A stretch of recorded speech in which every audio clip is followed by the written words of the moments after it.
Glad to have you back. Now let's delve into a full bulletin. Just days after the anti-Al-Shabaab crusader was fired by Hirshabelle leader Ali Goodlawe for mysterious reasons amid the ongoing crackdown against Al-Shabaab.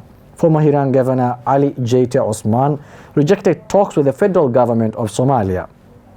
Jeite had been invited for talks by President Hassan Sheikh Mohamud regarding the disputes in Hiran, but the self-declared leader of the new Hiran state downplayed the action. Just days after the anti-Al-Shabaab crusader was fired by Hirshabelle leader Ali Goodlawe Hussein for mysterious reasons amid the ongoing crackdown against Al-Shabaab, former Hiran Governor Ali Jeite Osman rejected talks with the federal government of Somalia.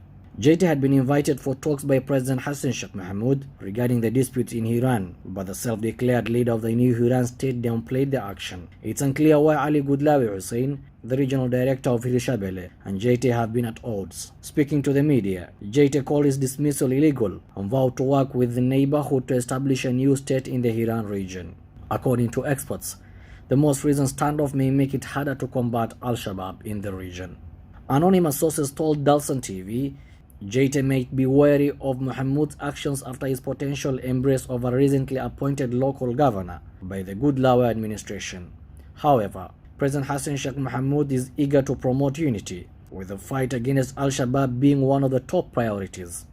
Jeite worries go beyond simple political posturing. According to reports, he also believes his rival is planning to have him arrested when he gets to Mogadishu. When Jeite personally organized local militia to drive Al-Shabaab militants out of certain areas of Hirshabelle, he gained notoriety for his audacity in doing so. He will typically be depicted as wielding a weapon, taking command from front and winning the respect of the populace. The president of Somalia, Hassan Sheikh Mohamud, spoke on phone with Recep Tayyip Erdogan of Turkey, Sheikh Tamim bin Hamad Al Thani of Qatar, and Djibouti's Ismail Omar Guelleh.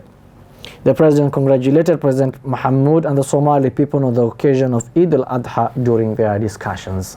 Here is a full story. President of Somalia Hassan Sheikh Mohamud spoke on phone with Recep Tayyip Erdogan of Turkey, Sheikh Tamim bin Hamad Al Thani of Qatar, and Ismail Omar Guelleh of the Republic of Djibouti. The presidents congratulated President Mohamud and the Somali people on the occasion of Eid al-Adha during the discussions. In addition to expressing their support for the government and the unity of the Somali people, they reiterated their wishes for progress and prosperity. President Mohamud emphasized the government's initiatives to deepen ties with the nations that support Somalia during difficult times.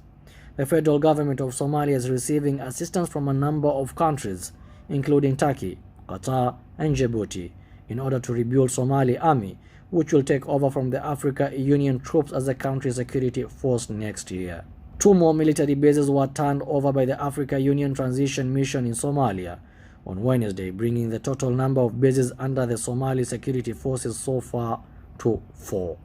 In accordance with the UN Security Council resolutions 2628 and 2670, which calls for ATMIS to gradually hand over security responsibilities to the Somali security forces, ATMIS is withdrawing 2,000 troops by the end of June. Starting in August 2022, the Somali government launched a fresh offensive against Al-Shabaab, capitalizing on the mounting discontent with the Islamist insurgency, particularly among the politically dominant Hawiyya clan.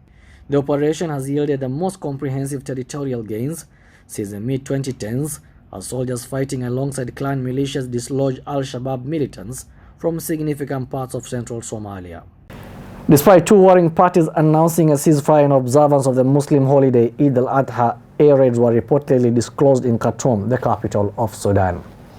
On Wednesday, local media revealed despite efforts of the United Nations mission in Sudan imploring for sustained ceasefire, fighting was reportedly still ongoing in Durman, a town outside of Khartoum. Despite the 2 warring parties announcing a ceasefire in observance of the Muslim Eid holiday Eid al-Adha, air raids were reportedly disclosed in Khartoum, the capital of Sudan, on Wednesday. Local media revealed that despite efforts of the UN mission in Sudan imploring for sustained ceasefire, fighting was reportedly still ongoing in Durman, a town outside Khartoum. The Rapid Support Forces and the allied militias remain accountable for violence against civilians, rape and looting in the areas they control, including in Khartoum and ethnically targeted violence against civilians in Darfur, the mission said in a statement. Nearly 2.8 million people have been displaced by the conflict between the Sudan Armed Forces and the paramilitary Rapid Support Forces, which began in April. Of this, nearly 650,000 have fled into the neighboring nations. More than 10 weeks of intense fighting and looting have taken place in 3 cities that make up the larger capital area near the confluence of the River Nile: Khartoum North and Omdurman. The conflict has also led to an increase in ethnically motivated killings in Darfur Western region. Conflict erupted amidst disagreements over authority. They will keep under a plan for transition to civilian rule that had international support. The situation got worse in Darfur Western region. According to the United Nations, entire cities are under siege and neighborhoods have been completely destroyed by fire. An activist group that tracks the conflict, the Darfur Bar Association, reported that RSF had twice in the previous 5 days carried out deadly attacks in the Manwashi region of South Darfur state. Residents, the UN, the US and others have claimed that RSF and affiliated Arab militias have killed civilians because of their ethnicity. Lovely viewer, thank you for staying put. That's all we have prepared for you tonight from ODSK in Mogadishu. Wish to thank all those who made this news bulletin a success. Wherever you tune in from, have yourselves a lovely night.